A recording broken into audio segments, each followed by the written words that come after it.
And in effect, what you are doing when you take out a loan is you are stealing from other people. And that's what we make clear in the book, is that this is just theft in a convoluted way.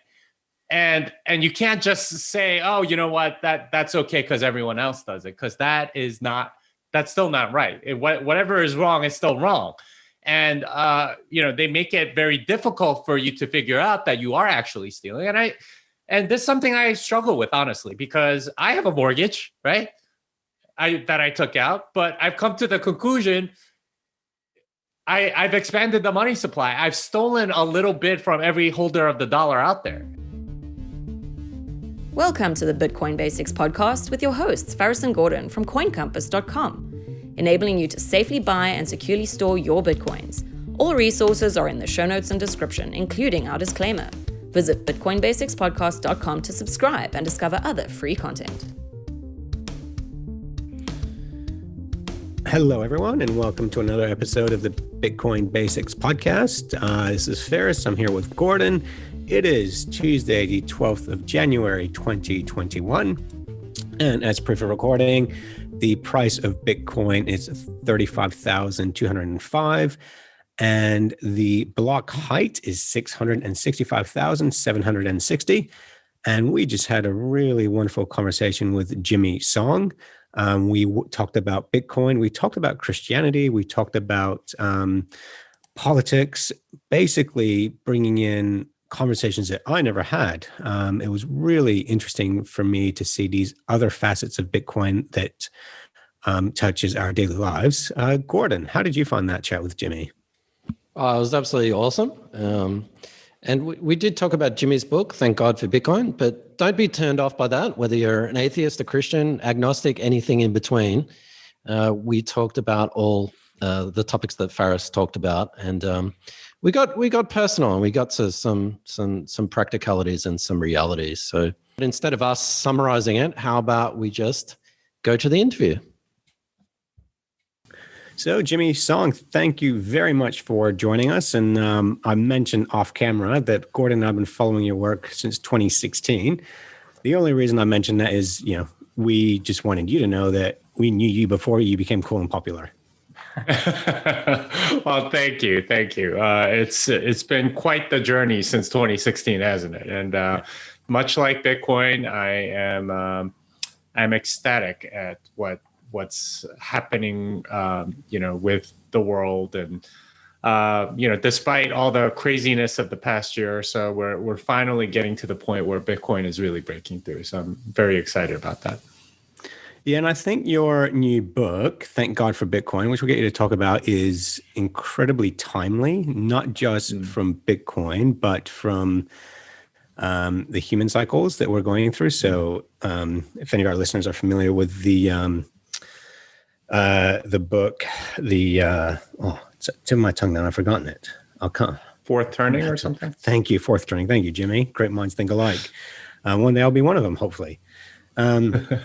Yeah, I think we're at the beginning of a new 100-year cycle. And I know a few years ago, Bitcoin was essentially getting some coverage along some,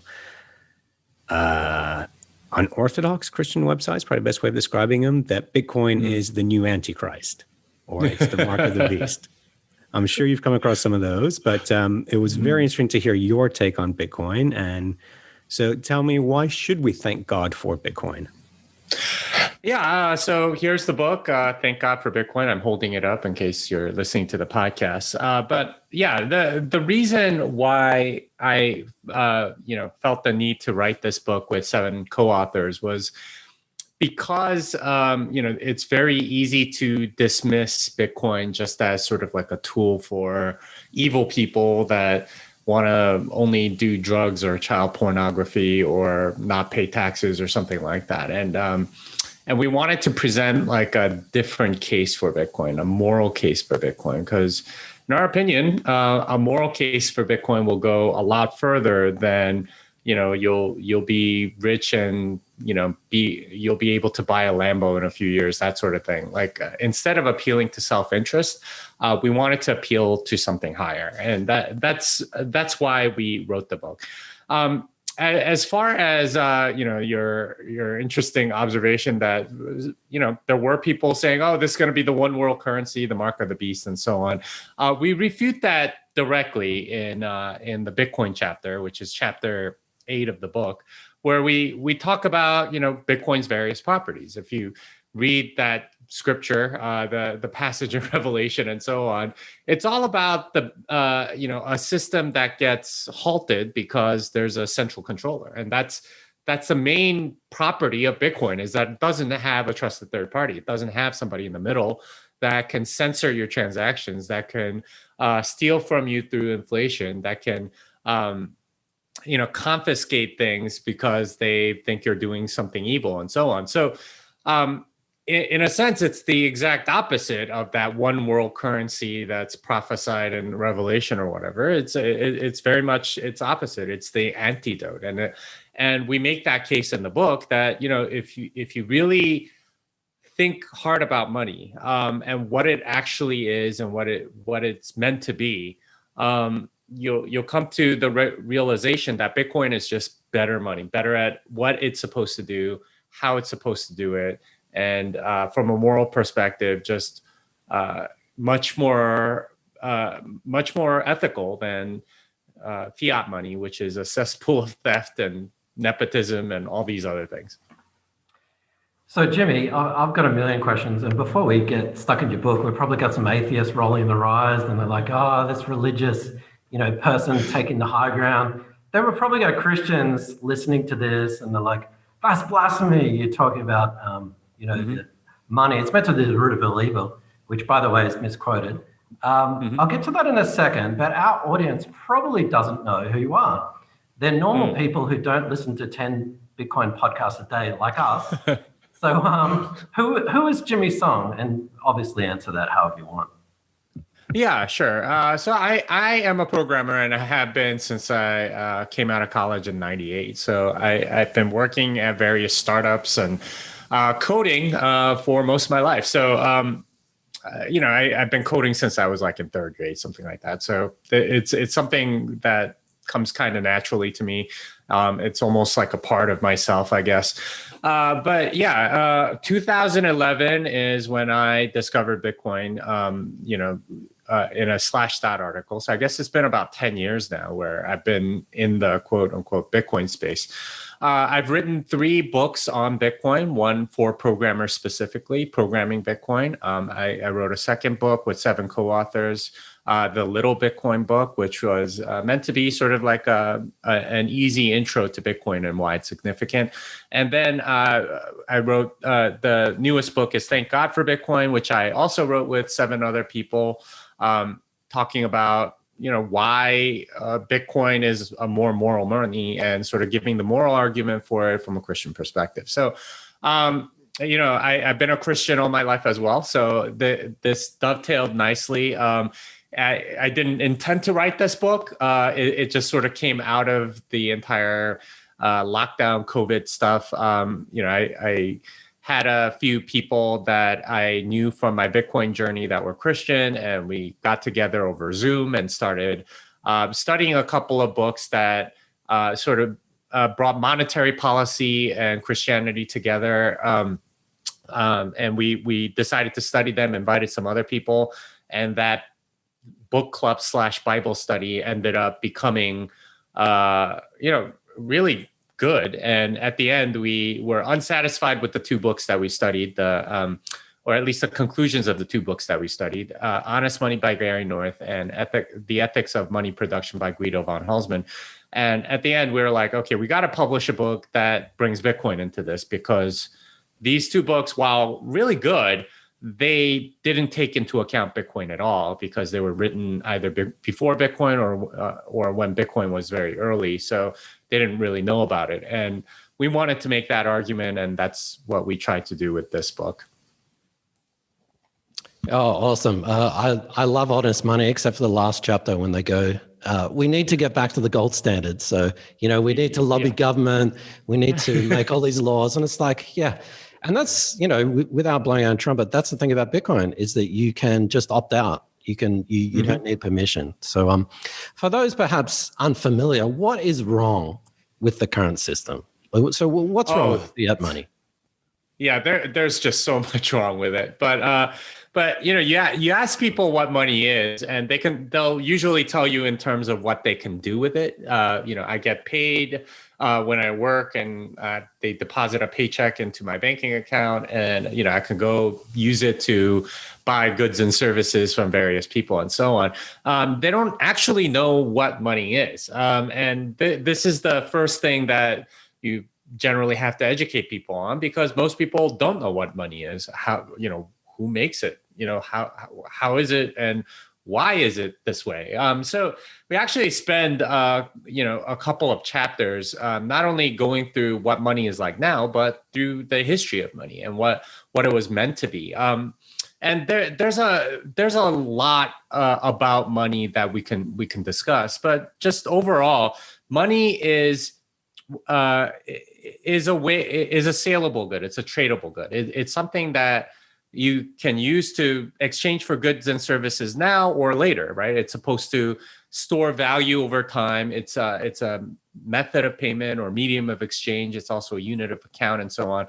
It's something that helps you to figure out where you can most add value. And this is where people tend to work, is where they can make the most money. And that in an ideal economy, that's where you can contribute your best talents for the good of civilization, because that's going to be your best labor to payment ratio and so on.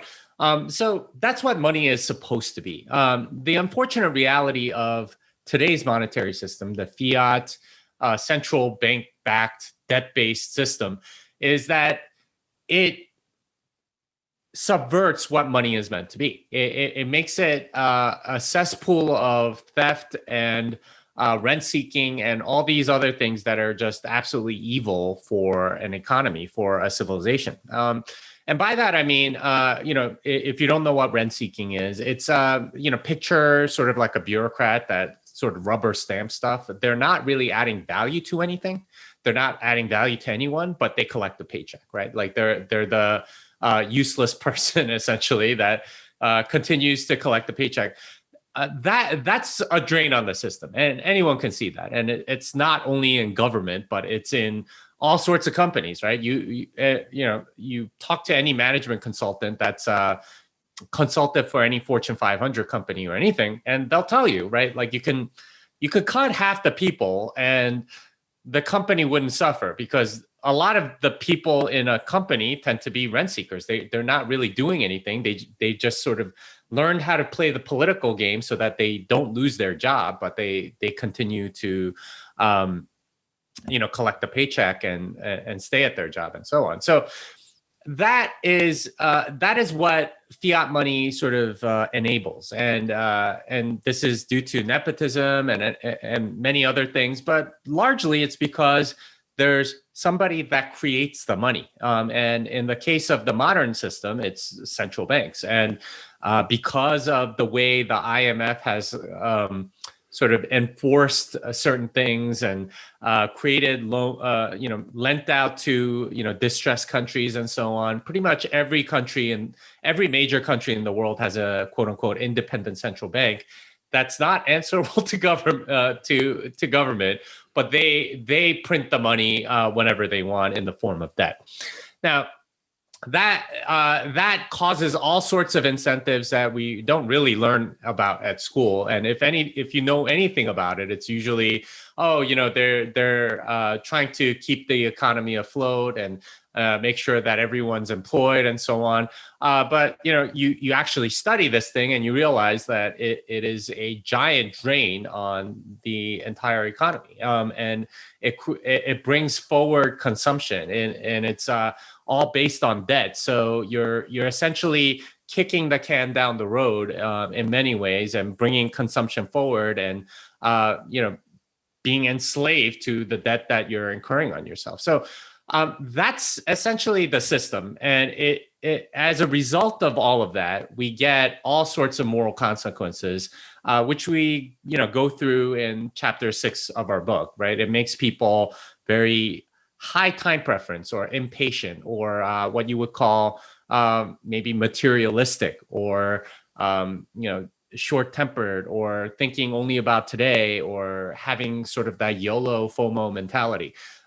And there's a lot of different consequences to that, but a lot of the societal ills that we see today can really be traced back to the money supply, and how the equation, or the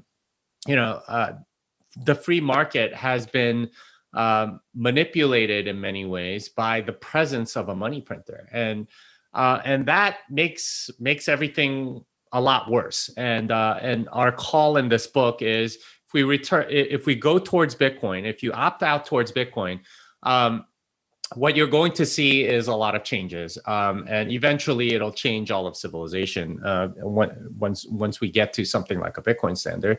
And the good news is that you can do it today, right? Like, as an individual, instead of sort of needing a political action committee that gets enough votes to get back on the gold standard, like you were saying, and that to me is the key to why Bitcoin can be so effective in that regard.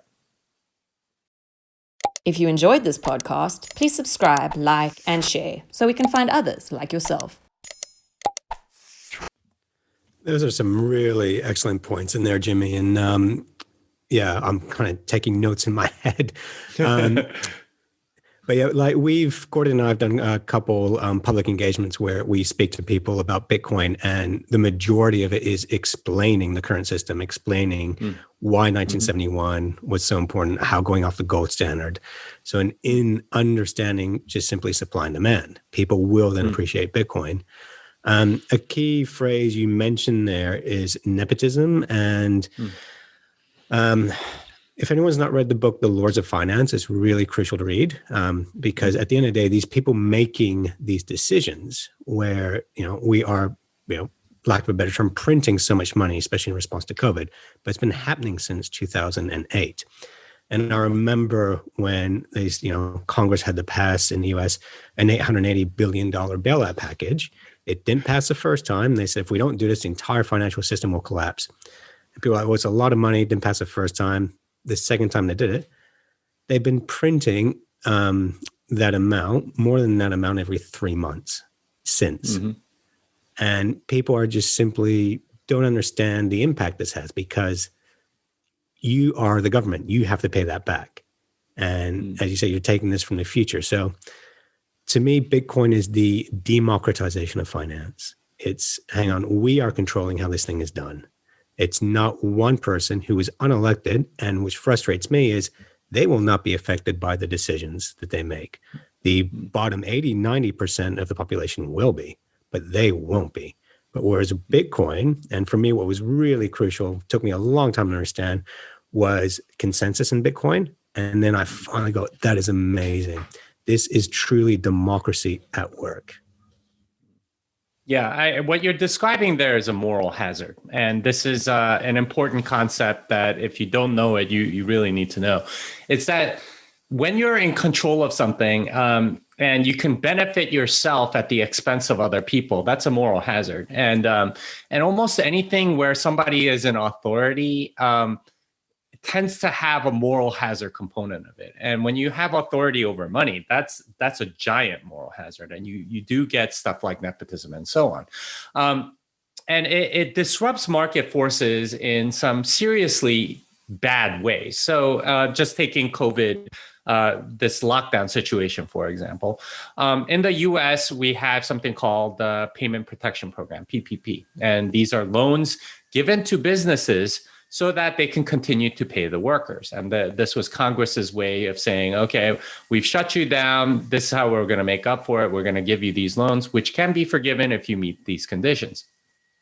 Now, what does that do to an economy? Well, normally what a business is trying to do is to satisfy their customers, right? As a Christian, the way I think of think of entrepreneurship and businesses is you're loving your neighbor, right? Like you're providing a good or service to other people at a fair cost, so that and they pay you, and you're contributing something because they're buying it. In some way, you're making it more convenient for them, better, more interesting to them, or more economical for them, or something than other things in the market. And as a result, they're getting some benefit that they wouldn't otherwise have.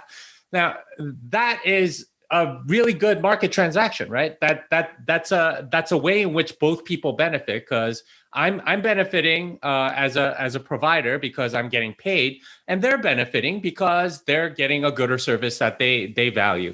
So, I mean, that's how the market is supposed to work. But when you add these PPP loans that could be forgiven, what changes? Well, first of all, those businesses now no longer care as much about their customers. It's not like they completely not care about the customers anymore, but who's paying them? Well, the government's paying them. The government is giving them money. So where does their focus go? Well, their focus goes on making sure that they fulfill the terms of this quote unquote loan or even a grant.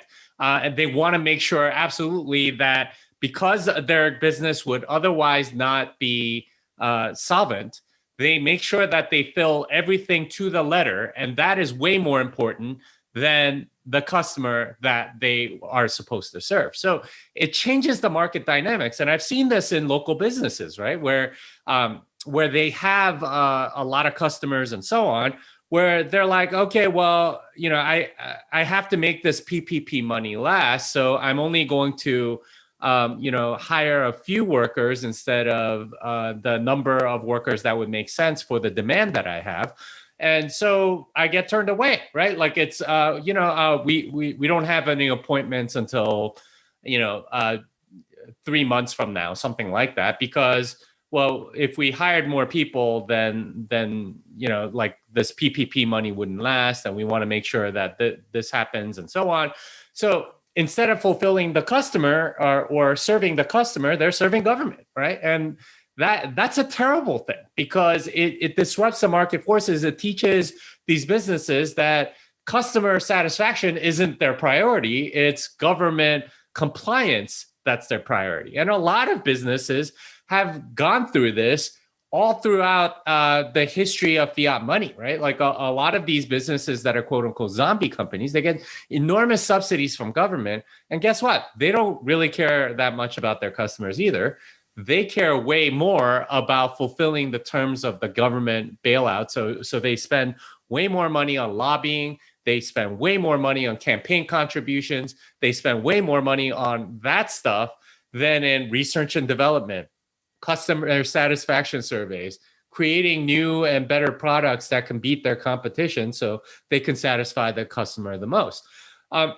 And that's a terrible thing, because it's brought the moral hazard down.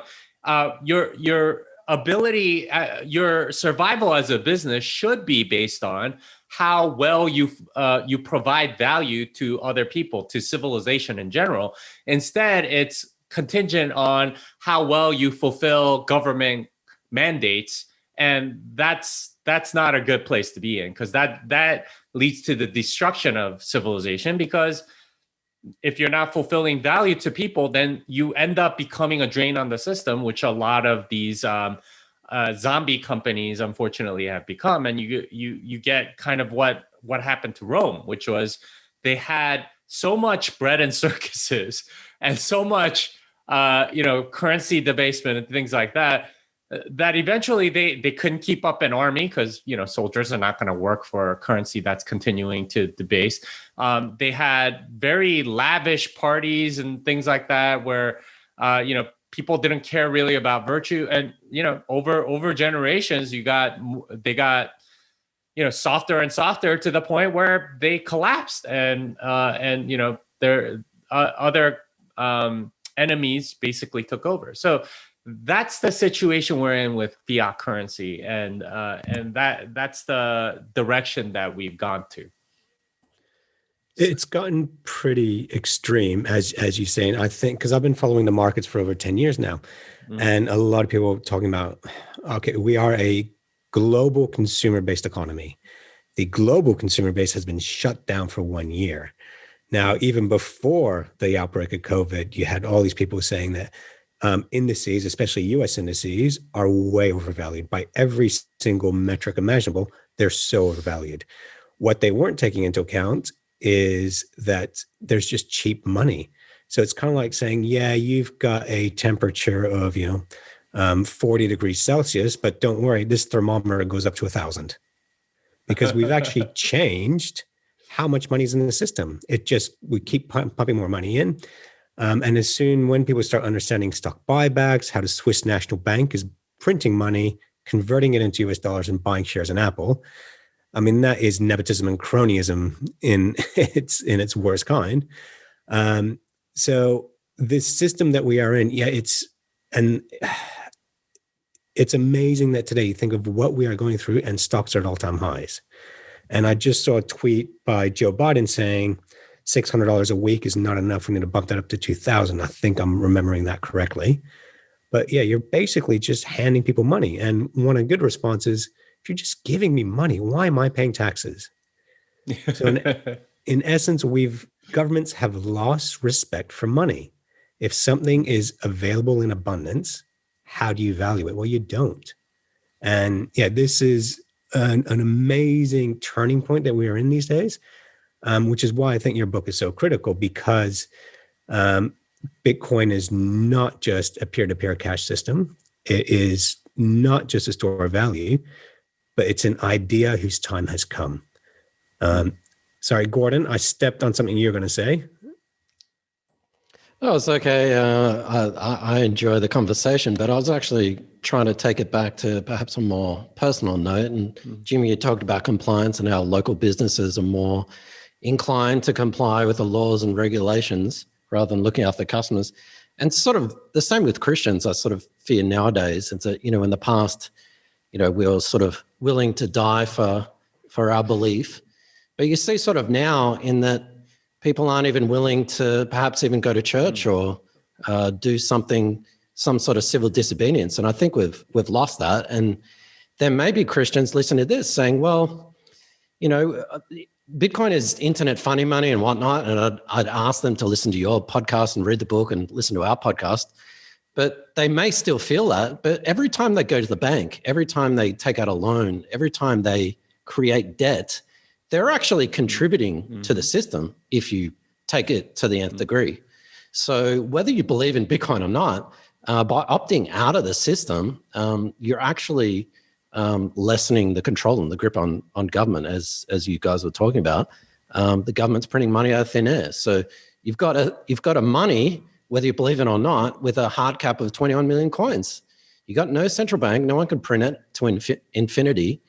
And it's not just an economic, and we see the social effects of what's happening, the massive unemployment and all the knock-on effects. I mean, I get really quite upset and quite angry. People think that lockdowns are good and all that kind of stuff and saving lives. And it's like, well, look at all the anxiety and suicide and stuff. Anyway, getting off into a tangent, but why should someone like a Christian, why should they be interested in buying Bitcoin? Yeah, for a lot of the reasons that you said. And one of the arguments that we make in the book is exactly what you said, which is that money printing doesn't just happen at the central bank level, right? Like where they issue debt. So the way it works is, let me just give you a little bit of a history lesson for your listeners. So right now, governments can deficit spend, and this wasn't really true in the past, right? So if you have a budget of 4 trillion and you have tax revenues of 3 trillion, where do you get that extra $1 trillion? In the past, what you used to have to do was to get people that had $1 trillion to loan you the money. And unfortunately, that would cost a lot of money, right? Like if I had $1 trillion, and that's the wealth I have, I would charge you a lot of interest because I would be without the $1 trillion to go buy things and so on. I think there was an English king that tried to borrow, and he had something like a 216% annual rate of interest because he wanted to fund the war. And they were like, well, these things don't generally work out. So they charged an enormous amount of interest so that, within 6 months, they would at least make the money back in interest before and then anything afterwards would be gravy or whatever. Now, the way the current system works is that extra $1 trillion, they do sell it on the open market. They're called bonds. So in the US, these are treasuries. So they usually have a yield of something like 1 or 2%, something like that. And they sell it out on the market. And for various reasons, a lot of other central banks buy them or whatever. And they might sell, I don't know, $200 billion worth. Well, where's the other 800 billion? This is where the central bank steps in and says, we are the lender of last resort. So they go and buy the $800 billion worth of Federal Reserve notes in exchange for money that they just print, right? Like this is how money comes into existence. It's through debt, right? It's so technically the federal government owes the Federal Reserve $800 billion now for that particular year. Now, when that comes due, what they do is they just roll it over to another 30-year treasury or something like that, and they can kind of keep this going as long as they keep expanding the money supply. And this is something that's happened continuously since 1971. Current federal deficit, I think, is around $27 trillion in the U.S., which is kind of crazy because that's greater than the entire M2 money supply, which is around $19.5 trillion. So the money continues to expand. So that's at the federal level, but that's not the only level at which money expands, because you also have commercial banks. You have who lend to businesses. So a business wants some money, so they'll issue a bond or something. These are called corporate bonds, and they might be at 3 or 4%. And they issue them. The bank can get loans at 1 or 2% from the Federal Reserve. So 3 or 4%, 1 or 2%. They borrow 1 or 2%. They lend out at 3 or 4%. They make the difference. And because of the reserve requirement, they borrow at 1 or 2%. Some amount of money, they can lend out 10 times that much. Although now the reserve requirement is completely done, so they can lend as much as they want at 3 or 4%. So what they end up getting is essentially they're printing new money through new debt, right? The money that they're using to buy these bonds also comes out of nothing. It may come out of some people's savings, but they're not usually happy with even 3 or 4%. They want 7-8%. So they create it out of thin air and they lend to these businesses. Now there's more. Even happens at the retail level. If you go to the bank and you want a mortgage, well, what happens? You want to, at least in the U.S. right now, a 30-year mortgage is about 3%. So say you're buying a house for $300,000. You have a down payment of $60,000. So $240,000, you're getting a loan from the bank. Let's just call it even $250,000. You're getting that loan for $250,000, 30-year term, 3%. Is there anyone on the other end that wants to lend out $300,000 at 3% over a term of 30 years? No. There are very few people that would take that because 3% is way too low. 30 years is way too long, and they have no idea what your credit risk is. So instead, they print that money. They create that money out of thin air. The bank creates that money for your benefit. And because of the way that mortgage insurance works, the federal government guarantees that loan using Fannie and Freddie. So for the bank, it's risk-free to loan it out as long as you fulfill these requirements or comply to the standards that the federal government sets. So even at the retail level, we are creating money. That's money that came out of nothing. And this is happening all over the economy. And now, of course, when you pay it back, that money contracts or whatever. But all of that is happening all the time, right? And we're complicit in this. We are creating money out of nothing. We are expanding the money supply. And what happens when you expand the money supply is that you're diluting the savings of everybody else. So whoever has the dollar now has a little bit less. In the last year, the M2 money supply in the United States went from 15.5 trillion to about 19.5 trillion. That's about a 30% increase over the past year. From a monetary expansion standpoint, if you had, a dollar that was 1/15.5 trillion of the entire US dollar money supply. Now it's 1/19.5 trillion. It's been diluted by 30%. And this happens with every single loan. And we are all complicit in it. And in effect, what you are doing when you take out a loan is you are stealing from other people. And that's what we make clear in the book, is that this is just theft in a convoluted way. And you can't just say, oh, you know what, that's okay because everyone else does it, because that's still not right. Whatever is wrong is still wrong. And they make it very difficult for you to figure out that you are actually stealing. And this is something I struggle with, honestly, because I have a mortgage, right?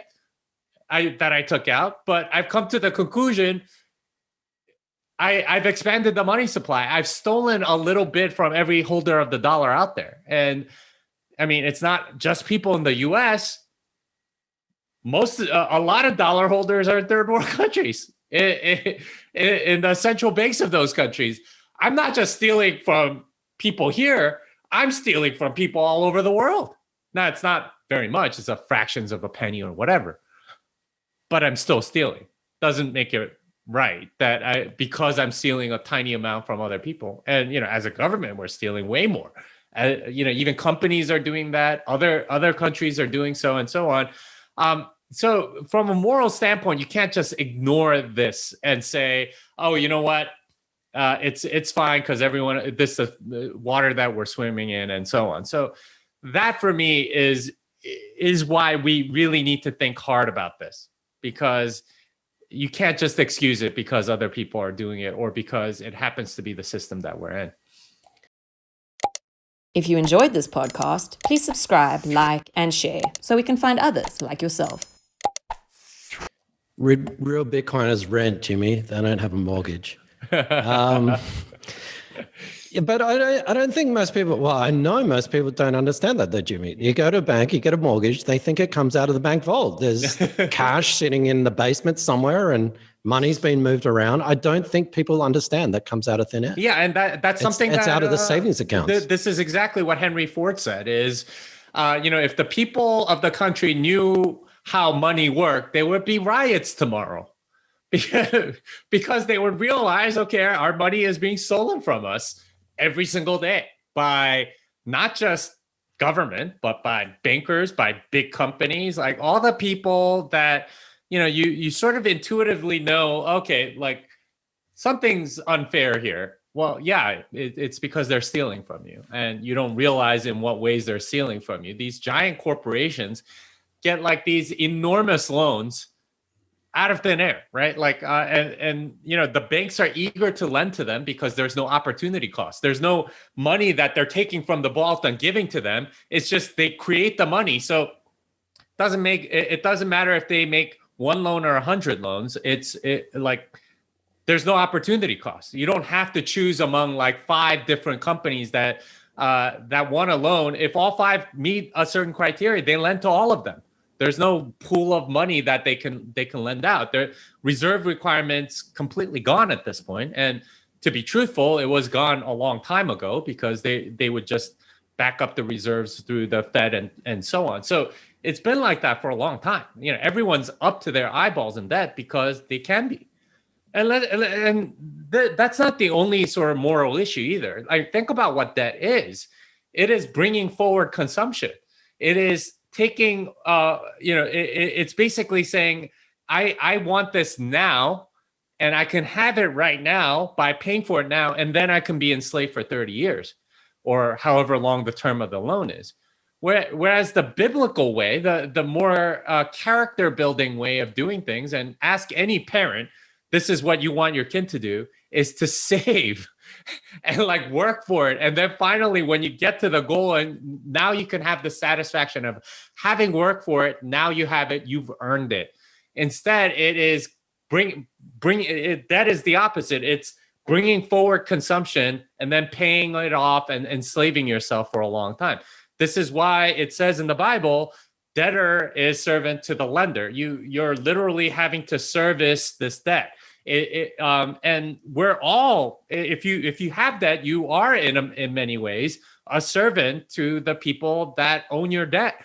They want to own you, and you're being owned as a result of that. And the unfortunate reality is the vast majority of people in civilization, whether they know it or not, you are a servant of the bank or the banks or government or whoever, because they own your debt. And it's an unfortunate situation. And I mean, to a large degree, this is why like Christians aren't very courageous, right? Like you pointed this out earlier, Ferris, and I was thinking of the cartoon that I saw. 65 AD, Emperor Nero tells Christians, "I will feed you to the lions and you will die a horrible death." And Christians say, "I will do this for the glory of my God." 2020, Gavin Newsom says, "You cannot go to church or anything." And Christian says, "Thank you for keeping me safe," right? Like that to me, it like speaks everything about the lack of character and lack of courage that fiat money has brought. It's that you no longer are thinking about honoring God. You're thinking about honoring the people that gave you that debt. Your real masters, in other words. Or even worse, you're just thinking of the $5,000 fine you're going to get if you don't wear a mask. That too. I mean, and it's funny how compliance has become like this thing that churches even enforce now. I was joking with some people that, you know, like every church says all are welcome here, right? You go to any church, that is almost one of the first things that every church will say is, all are welcome here. I don't, you know, whatever you've been through, whatever you've done, you know, we will accept you here. And then I was thinking, unless you refuse to wear a mask, in which case, you know, we're going to kick you out or something like that. That's how I feel like a lot of churches are operating. It's okay. We're going to enforce this government mandate because they are beholden to government too. They get their tax breaks and real estate, whatever. Like they get a lot of government benefits that if they run afoul of the law, they know that they have to suffer consequences. Plus, they have debts that they have to pay, mortgages on their new buildings and things like that. All of that ends up being actually very bad for churches because it takes out its soul. It's not about serving God anymore. It becomes. So, and this is a criticism that we wrote in the book, is it becomes kind of like a religious country club, and instead of becoming something that is about serving God. And that to me is probably the saddest commentary on the church today. I actually spoke at a theological college recently, Jimmy, and it's exactly what I said. Christ did not build a building. He went out. Yeah. He left and he went and met with people. Whereas modern day churches, we build a building with a big door that we lock and we say, feel free to come in. Yeah. And you get into debt for the next 30 years where, like you end up having to rent out the church to preschools or something like that. And, selling some of the land maybe to pay off debts, and it's about getting increasing tithing congregants at all costs and things like that. It becomes sort of like you become a servant to the lender, right? Like you become a landlord or a real estate broker instead of a minister, and it's a sad reality of the monetary system that it can corrupt churches like that. And this is why so many churches are so intent on enforcing, local mandates on masks and so on, because they know if they don't serve the government, that they can get shut down, and they're so afraid of being shut down by government that they comply. And the sad fact is, like, that's not who you're supposed to serve, right? Like, I mean, there are underground churches in North Korea, Myanmar, and various places they those are courageous. They're actually like exhibiting a desire to really serve God, and they have a faith that that's so rare in the West today. And that's the sad reality of what's happening, is that so many people think that they are doing the right thing by obeying government. No, actually, you should make that determination on your own. But when every single congregation seems to have come to the same conclusion independently, you start suspending. Maybe not. Maybe you're serving somebody else, and you don't want to admit it. And that seems to be the case right now. So, Jimmy, how do you tithe Bitcoin? And maybe to all our heathen listeners, explain what tithing is. Yeah, tithing is the command to give, right? And this is something that was in the Old Testament. Giving a tenth of what you've reaped and giving it to God, because He's the one that made it possible for you, and He commands that it's His already, and it is your offering, and so on. There's some dispute to whether or not it was exactly 10% and so on. But it's a discipline as for a Christian, as a way to remember that it is all God's, and that you are just a caretaker, and that by giving the first 10%, it's a way to acknowledge that it's not yours per se, but that it's God's, and that you're stewarding over it, and so on. Tithing Bitcoin is a little tricky, because if it's savings, then it's a little different than if it's earnings. So if you're getting paid in Bitcoin, then I guess you can tithe in Bitcoin. But generally, it's based off of your income and so on. It's kind of a tricky topic, because a lot of churches emphasize tithing in large part because they have a lot of debt, and they know that if they don't get enough tithes, then they enter what I call in the book downward spiral, right? Like, if you don't have enough congregants to service the debt, then what you end up having to do is laying off staff or whatever other costs that you might have. And then that shrinks the congregation further. And I've seen this at a lot of churches, where you enter this downward spiral, and then next thing you know, you have to bring in another congregation to rent your building, right? To perform services there, or for weddings or whatever, as a way so that you can service this debt, because that debt is like everything. So, there's an emphasis on tithing that a lot of churches end up having, that, a lot of congregants rightfully detect as kind of like, okay, this is a little bit self-serving, right? Like they, and a lot of non-Christians, especially when they go to church and hear that, they're like, well, what is this? Is this all about money? And yeah, it kind of is. They don't want to admit that it is, and they might even believe that it's not, and say, no, it's actually good for you or whatever. But given the debts that they have, that's almost something that they have to believe. So for me, I have some conflict over it, because I know that there are, especially at the beginning of this coronavirus stuff, a lot of the churches knew, okay, if they're not coming into the building, we're going to have trouble collecting money. And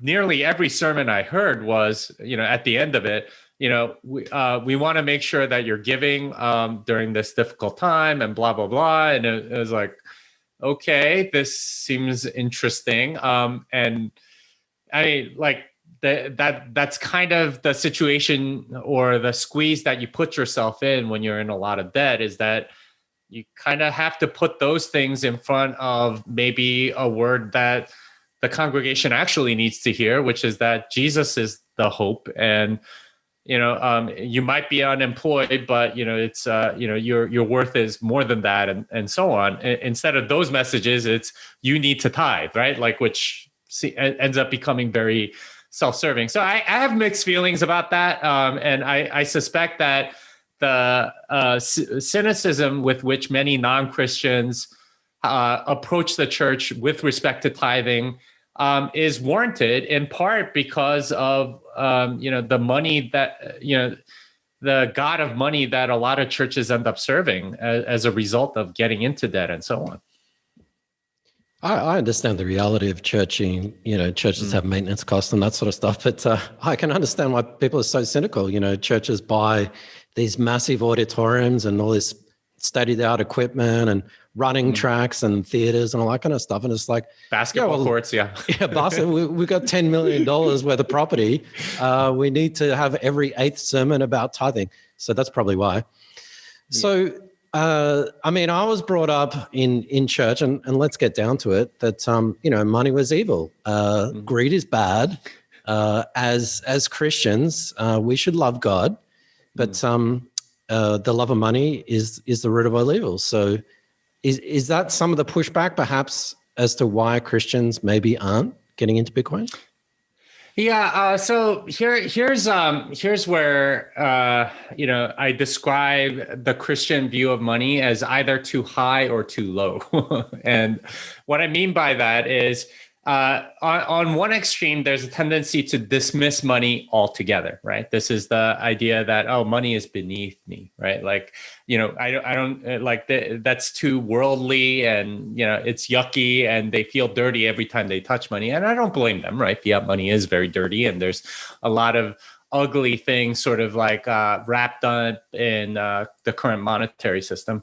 Or it's too high, right? This is the sort of like greed that you're talking about, where people will do almost anything for money, where to the point where if they can get paid $100 more per week, they'll go switch jobs and do whatever, because that's such a priority for them, and in a way it makes their decisions. Like one of the things that I've talked to a lot of couples at church, young couples at church, where just like talking about children or something like that. It's like, hey, are you thinking about having a kid? They're like, yeah, but we're too early in our careers and we can't afford it. So, and I'll be like, okay, so what are you actually saying to me, right? You're saying that if you had enough money, that would be enough to take care of the kid. So what are you trusting in then? You're trusting that the money would take care of the kid. You're not trusting that God would take care of the kid, or that you would take care of the kid, or that your family would be able to provide enough love for the kid. You are trusting that the money would take care of the kid. Who's your God, right? And the sad reality is it's both too high and too low. In like sort of like Bible studies or prayer requests or whatever, we tend to push that money and make it as if it's too low. But in actual reality, how we behave, what we do, and how we act, it's way too high. It's all about making more money, and like one of the criticisms that we put in the book is think about the phrase "it's just business." Right? Like people say that to justify almost any manner of sin in any business transaction. It's just business, it's fine that I screwed this person over or did unkind and uncharitable things because it's just business. It's fine. It's like, well, what? You have a different set of moral rules for when you're dealing with money. Who's your God? Right? Like, so for me, like thinking about money as too high or too low is unhealthy. Money needs to be in the right place, and it's somewhere in between. And I gotta admit, it's kind of hard, because in a sense, what fiat money does is it makes you love it. We call this in the book the monetary Stockholm syndrome, right? Where the very thing that enslaves you makes you love it in some weird way, and it's because it's fiat money has this tendency to make everything a zero-sum game. In order to gain, you have to screw somebody else over. Whereas with when you have abundant money, when you can print any money, it's a zero-sum game. When you have scarce money, then it's a positive-sum game. You're providing value to other people and growing civilization and so on. So when it's a zero, screwing other people over, or you feel like you have to do that in order to get ahead and so on. So ultimately, all that is to say that the right place for money is putting it in its proper place. It's not thinking too high of it or too low of it. It's recognizing for what it is. It's a great tool in order to figure out where you are adding most value to a civilization, to your fellow man, to other people, so that you can love them better, right? And that's part of that's the second greatest commandment that Christ told us: love your God and love others. To me, loving others isn't just, giving them hugs or whatever. It is providing a good or service to civilization that is uniquely situated towards your talents and your abilities and your experiences and your location and so on, in a way that provides value to others, and you're helping build them up and they're helping build you up. That's what a community is supposed to be. Fiat money subverts all of that. And the unfortunate reality is it makes you think of money in a too high way or a too low way. The proper role of money puts you in a position where you can love others in an effective way. And that's where I think it should be. And how do you do that, Jimmy, between the high and the low? I mean, as Christian Bitcoiners, sometimes I struggle with that. I mean, for me, I'm more interested in the technology, but let's be honest, when the price goes up, you get a bit excited and you get a bit obsessed, and that's kind of natural.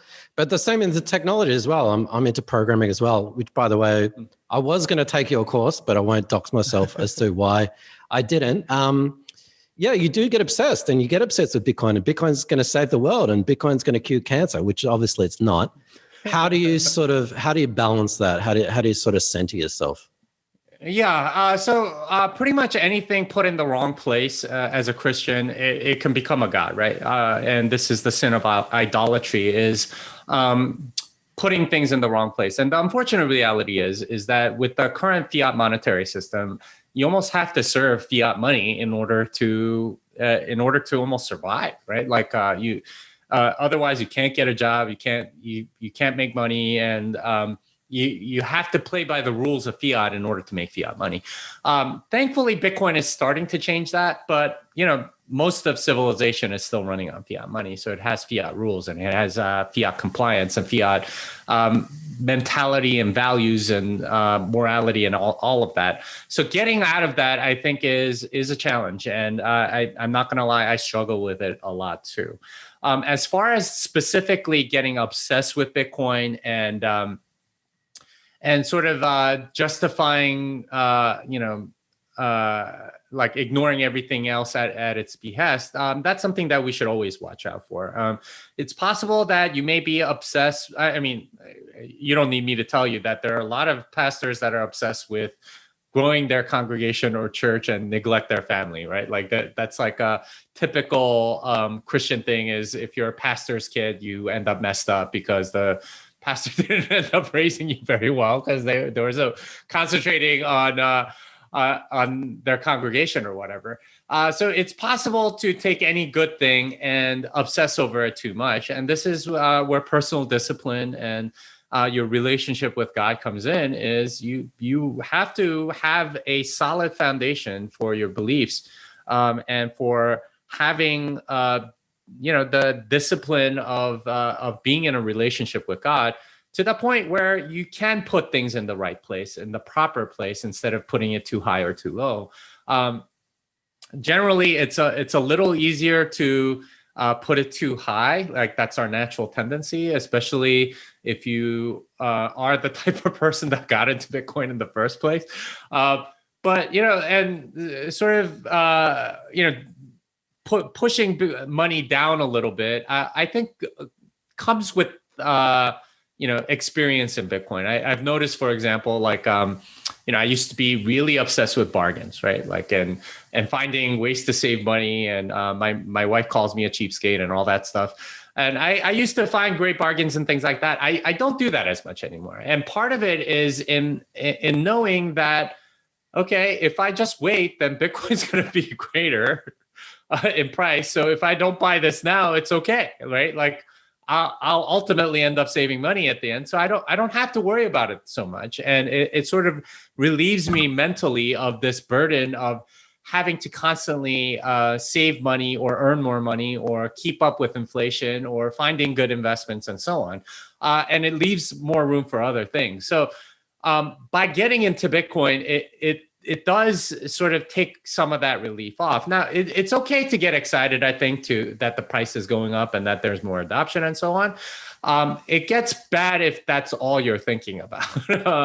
And that's something that we put in the book too, is that there are things that Bitcoin doesn't solve, and a lot of that is human sin, right? Like it's human greed, your pride or wrath or envy or lust or gluttony or sloth are not going to get cured just because you got into Bitcoin. It might help, but those things require a change of the human heart, and that's not something that Bitcoin can touch. So I would encourage anyone that is curious to go read what the Bible says, because that's a large part of it. But there's a reason why a large portion of the scriptures is about money, because it does capture people's hearts, and learning about that and figuring out in which way you are obsessed and how you can be free of that, I think would be a great exercise and a nice balance to the obsession that you might already have. Thank you, Gene. That's really, really good way of putting it. One last question from me. So with all the authors, is there going to be a new Bitcoin Jesus? Because that's worked out pretty well for people, that label. I don't think so. I mean, that was I think almost like a self-selected label. And as far as I know, he is not at all religious, the last man to hold that title. And I think he's been working against Bitcoin for longer than he was a proponent of Bitcoin. So I wouldn't put much on that label. I would say that there is some similarity in that there's a lot of sort of explaining that needs to be done whenever you bring up Bitcoin, kind of like Christianity as well. There's a lot of misconceptions about Christianity that I found. What's curious to me is that there are a ton of Bitcoiners that are asking the deeper questions. And I attribute this to sort of freeing up some mind space and getting people to ask questions that they never would have asked, because Bitcoin makes you ask questions about money that you never thought to ask. It's like, what actually is it? And how does it work? And all this other stuff. And it's like, have I been lied to? And then, you start asking that stuff about lots of other things. And, that might lead you down the road of carnivory, or about like the spiritual reality of, of the metaphysical world around you and so on. So, this is something that I feel called to talk about and explain, and it would be a good thing for more people to ask those questions and to think about them deeply, and to commentate on what's going on in the world from that perspective. Yeah, that's a really interesting point. Something I forgot to mention when you were speaking earlier is you just made me think of the last scene in The Social Dilemma on Netflix. And this is what we're seeing playing out now. It's not just politics, it's not just economics, but people are thinking something is wrong. And this is why we're seeing, riots around the world, and inequality of wealth is getting worse. And there is, a lot of factors converging right now. We are at the beginning of a new 100-year cycle. And I know you mentioned earlier, like we're at a very low point for the church, but I do see this as a time of spiritual awakening for a lot of people. And I'm using that term specifically, spiritual, not religious awakening.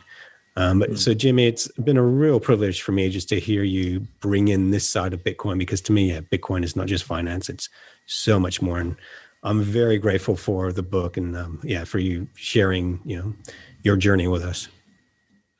Well, thank you so much. This is for me like sort of like a convergence of two parts of my life that I didn't think would cross, but they did. Bitcoin and God, and I'm very thankful that I got to write this book with 7 wonderful co-authors, and that we churned this out during COVID, during like sort of a very dark time for people. The book is Thank God for Bitcoin. You can find it on Amazon in all sorts of countries. I think it's available in all those places. And it is available on Kindle. We're working on the audiobook. And I really hope that this book can find its way towards in churches and get them to ask some real uncomfortable questions about money that a lot of churches just don't ask. Yeah, thanks, Jimmy. I could ask many questions, especially about Bitcoin development, but perhaps for another time. And even, as a Christian, you tend to. When I first got into Bitcoin, I came from a tech background, but I then went into the economics and Austrian economics and what is money. And I also looked at time preference, and you mentioned that plenty of times, having a high and a low time preference, and you do reevaluate things. So I think that a lot of people, as Faris said, they're actually looking at this economic crisis that's happening, looking at COVID, and they're like, well, what is important in life? What is the meaning of life, and those sort of deep questions. So I guess final thoughts or final question, anyone listening to this, atheists, Christian, whoever, doesn't matter, and they're interested in Bitcoin, what should they do? Should they go out, sign up to Coinbase and mortgage their house and buy $100,000 worth, or what should they do? Great question. I think first, go learn what it is, right? Like, and like you guys said, the thing that most people don't know is how the current system works and what it is. And, a lot of people come for the number go up, but then stay for sort of like the life change and becoming a better person and so on. And I think there's a lot of truth to that. What might get you in the door to Bitcoin is, sort of selfishness and greed or whatever, what have you. But, I heard a quote by I think it was a Catholic priest or something like that. And he said, you might be here for all sorts of reasons, right? Like you might be here because your spouse dragged you here. You might be here because you're interested in a member of the opposite sex here. You might be here for whatever. But God has brought you to me for a reason. And I am going to make sure that you get what you need to hear from God. And in the same way, I like Bitcoin is similar, right? You might be here because you're greedy. You might be here because you just want to screw over banks. You might be here because you're confused about what the heck is going on in the financial system. But our job as sort of like the Bitcoin evangelists, if you will, is to tell you what is wrong with the system and why Bitcoin fixes things. And that to me is what will get you to stay. And it's going to get you to not stray towards the greedy and nefarious paths of altcoining and no coining and blockchain, not Bitcoin, and all this other stuff that I think is really a distraction, and get you to see Bitcoin for what it is, which in our book we call the redemption of money. It's bringing money back to its original intended purpose. So I would say to everyone that is thinking about Bitcoin, to really think about what money is and ask yourself, what is money? And if you're an atheist, also ask, okay, why is money valued? And, what does that have to do with the spiritual realm and so on? Because at least according to the Bible, it has a lot of overlap. So yeah, go from there. Thanks, Jimmy. God bless. Thank you for writing the book, which I have skimmed over. I bought it today, but I will read it, and perhaps we'll have you back on again. So thanks again, Jimmy. Thank you. And maybe you can have one of my co-authors on as well. Fantastic. Okay, well, that's it from me. Faris, any final words? No, thank you very much, Jimmy. And we will link up for on the show notes where everyone can purchase your book. Awesome. I highly recommend it. Great. Thank you. Thank you. If you enjoyed this podcast, please subscribe, like, and share so we can find others like yourself. Thanks for watching or listening.